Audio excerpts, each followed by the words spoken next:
આ બાજુ 5 કે 6 માણસો હતા, પેલી બાજુ 12 માણસો હતા શંકરભાઈ સાહેબ પાસે.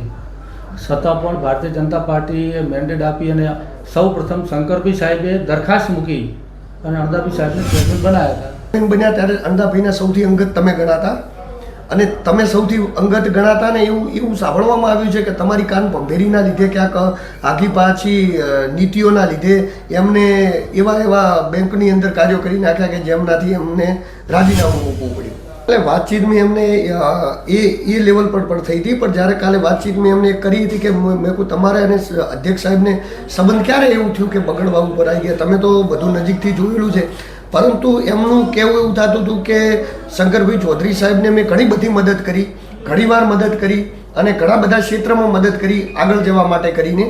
તો પછી શંકરભાઈ ચૌધરી સાહેબને એમને મદદ એટલી બધી કરી અને એવું બધી વાતચીત એમને કરી હતી જે મારા ઇન્ટરવ્યૂની અંદર પણ છે. તો એવું ક્યારે બન્યું કે એમને અધ્યક્ષ સાહેબને બંનેના સંબંધો વચ્ચે કડવાશ આવી ગઈ ને શું કારણ હોય કે જેના કારણે બંનેના સંબંધો વચ્ચે કડવાશ આવી ગઈ? કારણ કે આપ તો શું છે કે બહુ નજીકથી વસ્તુઓને નિહાળી છે, એટલા માટે પૂછ્યું. એ બંને સન્માનીય સમાજના વડીલો છે, એ પ્રશ્નમાં આપણે લોકો ના જોણી એમનું શું વિષય છે શું નથી એમની વાત છે. પણ હું એમનું એક વાત તો સ્પષ્ટ કહેવા માગીશ કે 25 વર્ષથી અણદાભાઈ સાહેબ બેંક અને ડિરેક્ટરમાં હતા ને, તો શંકરભાઈ સાહેબે અમને એટલા બધા મોટા કર્યા હતા કે બેંક અને ડેરીમાં કોઈ ચેરમેનનું ના ચાલે, કોકરેજના ચેરમેન અણદાભાઈ, એટલું બધું મહત્ત્વ. બેંકમાં પણ કોકરેજ વિભાગમાં અણદાભાઈ સાહેબ કેમ ચાલે એમાં શંકરભાઈ કોઈ કહેવા માગે તો પણ ના થાય અને ડેરીમાં પણ કોઈ કહેવા માગે તો ના થાય. એટલે એમને આપવામાં ખૂબ આપ્યું છે અને એમને મોટા કરવામાં પણ એમનું ખૂબ યોગદાન રહ્યું છે. પણ બંનેને શેમાંથી બગડ્યો એ વિષય મારો નથી, એ તમે એમના માધ્યમથી જાણી લીધું. પણ આટલું બધું આપ્યું તો આ બધી વાતચીત તમે જે કરી તો એવું ક્યારે બન્યું કે મતલબ બેંક કે ડેરીની અંદર જ્યારે ફૂલ સત્તા લીધી, ફૂલ પાવર, ત્યારે શંકરભાઈ ચૌધરી સાહેબ વિરુદ્ધ કોઈ કાર્ય કર્યું હોય જે તમને એ સમયે ડેરી કે બેંકની અંદર કોઈ અંગતમાં ધ્યાન આવ્યું હોય? આપણા સૌના હું કહેવા માગતો નથી, પણ આપ સૌ જાણો છો અણદાભાઈ સાહેબ બેંકના ચેરમેન થયા ને ત્યારે અણદાભાઈ સાહેબના પાસે બહુમતી નથી. આ બાજુ 5 કે 6 માણસો હતા, પેલી બાજુ 12 માણસો હતા શંકરભાઈ સાહેબ પાસે. છતાં પણ ભારતીય જનતા પાર્ટીએ મેન્ડેટ આપી અને સૌ પ્રથમ શંકરભાઈ સાહેબે દરખાસ્ત મૂકી અને અણદાભાઈ સાહેબને ચેરમેન બનાવ્યા હતા. તો અણદાભાઈ સાહેબ શંકરભાઈ સાહેબ સાથે જ હતા ને ચેરમેન બનાવવામાં. એના પાસે શું ઘટના ઘટી હું કહેવા માગતો નથી, તમે બધા સૌ જાણી શકો છો. પણ સાહેબ એક લોક મુખેથી વાતચીત એવી આવી છે કે જ્યારે એ મતલબ કે બેંકના ચેરમેન બન્યા ત્યારે અણદાભાઈના સૌથી અંગત તમે ગણાતા અને તમે સૌથી અંગત ગણાતા ને એવું સાંભળવામાં આવ્યું છે કે તમારી કાન ભંભેરીના લીધે ક્યાંક આગી પાછી નીતિઓના લીધે એમને એવા બેંકની અંદર કાર્યો કરી નાખ્યા કે જેમનાથી એમને રાજીનામું મૂકવું પડ્યું. આ સાચી વાત? લોકોને વાણી સ્વતંત્રતાનો હક છે. હા, એટલે લોકો ગમે તે વાત કરી શકે. તમે કોઈ એવું માની શકો છો કે અણદાભાઈ કોઈના કહેવાથી વહીવટ કરે? ના, એવું તો ના થઈ શકે. એવું થઈ શકે ના. હું 10 વર્ષ માર્કેટના ડિરેક્ટર તરીકે રહ્યો છું. મેં કદી એપીએમસીનું સર્વેયું જોયું નથી. કોઈ પણ સંસ્થા હોય ને તો વાર્ષિક સાધારણ સભામાં વાર્ષિક હિસાબો વાંચવામાં આવે, તો કોઈ દિવસ અમે સર્વેયું જોયું નથી. અમે સર્વેયું ના ભળ્યું હોય તો બસ અમારા કહેવાથી વહીવટ થાય, અમારા કહેવાથી કોઈ કાર્ય કરે એવું તમે સમજી શકો? અને અણદાભાઈ સાહેબ એવા તો ક્યાં કોઈ નાના માણસ છે, એવા ક્યાં થાય મારા કહેવાથી બધું કરતા હોય અને એવું થઈ જતું હોય છે. એવો એમનો સિદ્ધાંત છે કે જ્યાં વહીવટ કરતા હોય અહીંયા સ્વતંત્ર જ કરતા હોય, કોઈને પૂછવાનું ના હોય, એમનો પોતાનો નિર્ણય હોય, એમની પોતાની વાત હોય, કોઈના કહેવા. હા, એ એવી વાત કરી શકે કે હા ભાઈ આ ઈશ્વરલાલ કહેતા હતા એટલે કર્યું. ઈશ્વરલાલે કીધું ના હોય, પરંતુ લોકોને એમ લાગે કે આ ઈશ્વરલાલે કીધું મેં કર્યું છે. બાકી નિર્ણય એમનો હોય, એમના નિર્ણયમાં કોઈ ફેરફાર ના કરી શકે અને એ કોઈના કહેવાથી કોઈ નિર્ણય પણ ના કરે. પછી બનાસ બેંકના ચેરમેન પદ તરીકે એમને બેહાડ્યા. તમે વાત કરી કે 3 ડિરેક્ટરોનો સપોર્ટ હતો અને શંકરભાઈ સાહેબે એમને સપોર્ટ કરીને બેહાડ્યા. તો પછી એવું શું કારણ બન્યું કે બનાસ બેંકના ચેરમેન પદેથી એમને 2-3 મહિનાની અંદર જ રાજીનામું લઈ લેવામાં આવે? એમાં હું કંઈ કહેવા માગતો નથી, એ આપ સૌના ધ્યાનમાં છે, એટલે એ વિષયમાં આપણે ચર્ચા કરવા માગતા નથી. ઓકે, તો બનાસ બેંકના ચેરમેન હતા એ ટાઈમે તમારા ધ્યાનની અંદર કોઈ આવ્યું હોય? કારણ કે ઘણી બધી વાતચીતો ચાલી કે મંડળીઓ આપવામાં આવી, કોઈ બીજેપી વિરુદ્ધ જે મેન્ડેટની વિરુદ્ધ લડ્યા હતા એવા લોકોને મંડળીઓ આલી, જેમાં નામ આવ્યું કેશરભાઈનું નામ આવ્યું, એ ઈશ્વરભાઈ તરકને મંડળીઓ આલવામાં આવી, તમારું પણ નામ આવ્યું કે તમને પણ મંડળીઓ આપી, અંધાભાઈ એમના અંગત માણસોને ઘણી બધી મંડળીઓ આપી દીધી ને જેના કારણે એમના ઉપર એક પ્રકારની એક્શન થઈ અને એ પણ પરિણામ એમને થોડું ભોગવવું પડ્યું ને જેના કારણેથી બેંકના ચેરમેન તરીકેથી ઘરે ગયા. મેં આપને અગાઉ પણ વાત કરી કે અણધાભી સાહેબનો જે નિર્ણય હોય સ્વતંત્ર હોય, કોઈના કહેવાથી મંડળી આપે નહીં. મેં 3 વર્ષની અંદર 3 મહિના જે સત્તામાં રહ્યા એ સમયમાં મેં કોઈ મંડળીમાં મારી મંડળીમાં કોઈ ધિરાણ લીધું નથી કે કોઈ નવી મંડળી કરી નથી, એટલે કોઈ વિષય છે નહીં. રહી વાત કેશરભાઈની, કેશરભાઈ અને અણદોભાઈ બહુ સારા મિત્રો છે, એ એમનો વિષય છે. કેશરભાઈ મારા પણ મિત્ર છે, પણ એમનું જે કામ કર્યું હોય એમની કોઈ અંગત મિત્રતાના કારણે કર્યું હોય, એમાં આપણે કોઈ મારા કહેવાથી કરી દીધું એવું હોય ને.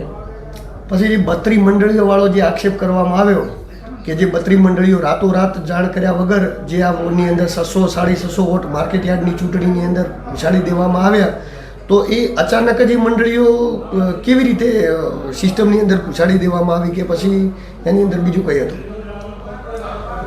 દેલુભાઈ કદાચ આખા ગુજરાત રાજ્યમાં વધુમાં વધુ મતો એપીએમસીમાં હોય ને તો બજાર સમિતિ થરામાં છે. આખા એશિયાની અંદર આખા એશિયા ખંડમાં, આખા ખંડની અંદર ક્યાંય આટલા મતો ખંડની અંદર પણ આટલા ક્યાંય મતો નથી, કોઈ સહકારી છે. અને તમે બધા જાણી શકો છો કે અણધાભાઈ સાહેબે એટલી બધી મંડળીઓ ઊભી કરી છે, એમના હગાવાલામાં પરિવારમાં કોઈ એવું નહીં હોય કે મંડળી 10-15 મંડળીવાળા બાકી ના હોય, બધી જ જગ્યાએ એમણે મંડળી ઊભી કરી. એ ટાઈમે તમે દિલુભાઈ નહોતા કહી શકતા કે આ ક્યાંથી રાતોરાત ઊભી કરી, તો તમે કેમ રાતોરાત ઊભી કરી દીધી? આ રાતોરાત તો કોઈ થઈ નથી. ભારતીય જનતા પાર્ટીના સનિષ્ઠ કાર્યકર્તાઓ હતા, એમને એકદમ એવોઇડ કરવામાં આવતા હતા, એમની વાતમાં જે ના હોય એમનું ધ્યાન કરવામાં નહોતા આવતા. એવા લોકો વર્ષોથી આ મંડળી દિલુભાઈ કદાચ તમારા ધ્યાન ઉપર મૂકું 2010થી રજીસ્ટર થયેલી પડી હતી મંડળી, 2010થી, અને કોઈ એક સમાજની પણ નથી કરી. ખરેખર દયાભાઈને ધન્યવાદ આપવા પડે, ભારતીય જનતા પાર્ટીનો પણ આભાર માનવો પડે કે 2010થી જે લોકો મંડળીઓ બનાવીને બેઠા હતા એવા લોકોને એમની મંડળી આજ રજીસ્ટર થાય અને કાલ ધીરણ થઈ જતું હતું. એમાં કોઈ તમે ના કહી શકો કે આ આગા પાછું કરીને તમે રાતોરાત ઊભી કરી કે એમાં વાત ના થાય. અને બીજો કોઈ કરે તો કે એને તો રાતોરાત ખોટું, આપણે કરે કાંઈ નહીં, આપણે કરે લીલા, બીજો કરે પાપ. તો 2010ની મંડળીઓ હતી તો એ મંડળીઓ કેમ એક્ટિવ નથી? શું ના પડી હતી? એ એમને એમના અંદર ડિપોઝિટ મૂકી અને ધ્યાન કરતા હતા. ભારતીય જનતા પાર્ટીએ ડાયાપીને મેન્ડેટ આપી અને એમને ચેરમેન બનાવ્યા.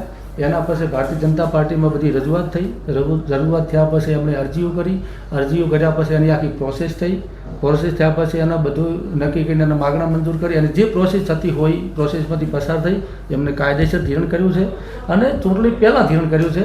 અને એમાં કોઈ એવું નથી કે રાતોરાત એમ મંડળીઓને પ્રેશર કરીને આગા પાછું કરીને કે એ એવું આપના માધ્યમથી એવું બોલ્યા હતા કે 6 વાગે રાતોરાત પ્રેશર કરીને દાખલ કર્યું.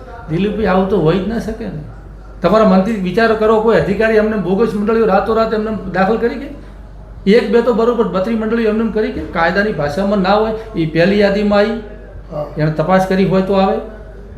એમણે વધા લીધા, એક મંડળીના 3 વધા લીધા કે આમાં આવું છે, આમાં આવું છે, આમાં એવું છે. એમણે એક મંડળીના 3 વધા લીધા, 112 વધા લીધા હતા અલગ અલગ મંડળીઓ પર. આ 34 મંડળીઓ પર ટોટલ 112 વધા લીધા હતા. તો એ વધાના અંતે એણે જે ચૂંટણી અધિકારી હતા, અધિકૃત અધિકારી, એમણે વધા લેનારને પણ વભળ્યા હતા, અમને પણ વભળ્યા. બંને સાઈડ વભળ્યા પછી એમણે એને આખું એનું જે તારણ કાઢ્યું છે અને તારણ કાઢ્યા પછી એ અંદર આવી શકે એવી એનું જે ક્રાઇટેરિયામાં આવતી હોય, એ નિયમમાં આવતી હોય તો જ અધિકારી લઈ શકે, ન કે લઈ ના શકે. તો એણે બીજી યાદીમાં પણ લીધી અને બીજી યાદીમાંથી એણે ત્રીજી યાદી પણ લીધી. એવી કોઈ બોગસ મંડળીઓ છે જ નહીં, કાયદેસર મંડળીઓ હતી, કાયદેસર ધિરાણ કરતી મંડળીઓ હતી એટલે લીધી છે.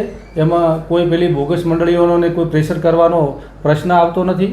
એટલે એ વાહિયાત વાતો છે. સાહેબને જે લાગ્યું એમણે કીધું છે, પણ મારા ધ્યાનમાં આવું કોઈ છે ને કે એમણે આવું કર્યું હોય એવું કશું લાગતું નથી. બીજા ઘણા પ્રતિ આક્ષેપો થયા. ઘણી બધી વાર તમારા વિશે પણ એવું કહેવામાં આવ્યું કે અમને પણ મેં આ આગળ કરવામાં પ્રમુખ પણ બનાવ્યા, ઘણું બધું બનાવ્યું, ઘણી બધી વાતચીતો કરી.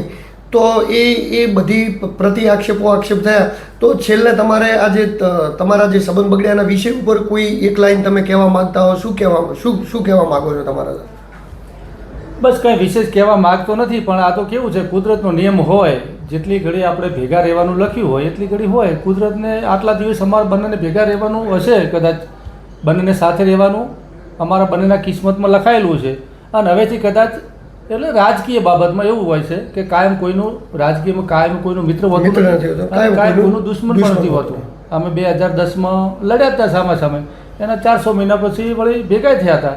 એટલે એવું કોઈ એમાં દુશ્મનાવટ કે એવું કોઈ ના હોય. જેટલી ઘડી અમારા સમયના સંજોગો હતા એટલી ઘડી ભેગા રહ્યા.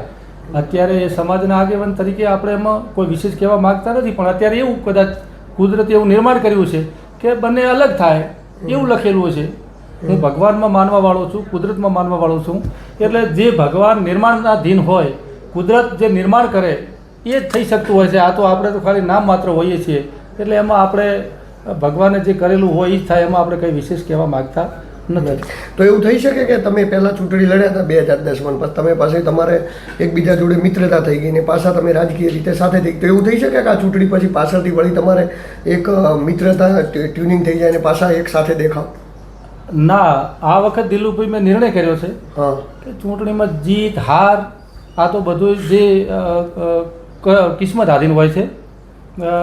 લોકો આપણને સ્વીકારશે, જીત મળે, એમાં કદાચ આપણને ના સ્વીકારે તો આપણને કદાચ રિઝલ્ટ ના મળે. પરંતુ આપણે આ વખત નિર્ધાર કર્યો છે કે આપણે હવે કોઈના ઓથાર નીચે રહેવું નથી, સ્વતંત્ર રહેવું છે. એટલે એ ભેગા થવા, હા, ભારતીય જનતા પાર્ટીમાં કાર્યકર્તા તરીકે એમને આગેવાન તરીકે અમને સ્વીકારતા હતા એ હતું, પરંતુ ભારતીય જનતા પાર્ટીના વિરુદ્ધમાં લડે છે. એટલે એ પણ હવે કોઈ ભેગા રહેવાનો પ્રશ્ન આવતો નથી ભવિષ્યમાં. હા, રાજકીય વિચારધારાઓ ભવિષ્યમાં હાલ મૂળ તો એ એમ કે હું 1980થી ભારતીય જનતા પાર્ટીમાં છું. જો 1980માં ભારતીય જનતા પાર્ટીની વિચારધારા એમના મનમાં સ્થાપિત થયેલી હોય ને, તો ઘણા બધા એવા મિત્રો છે કે એમને કેટલીય વાર વિધાનસભાની ટિકિટો આવેલી નથી મળી અને છતાંય ભારતીય જનતા પાર્ટીનું કામ કરે છે.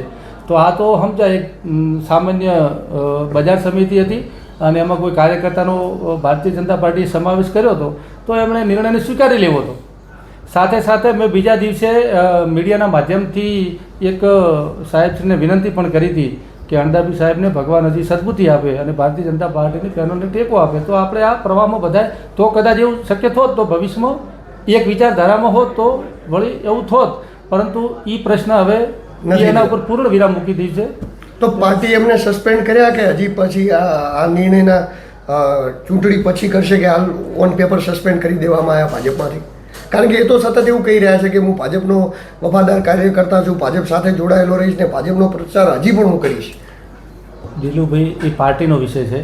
એટલે એ પાર્ટી શું નિર્ણય કરવો, એમને સસ્પેન્ડ કરવા ના કરવા, મારા ધ્યાનમાં એવું આવ્યું છે કે પાર્ટીએ કંઈક નોટિસ આપીને ખુલાસો માગ્યો છે.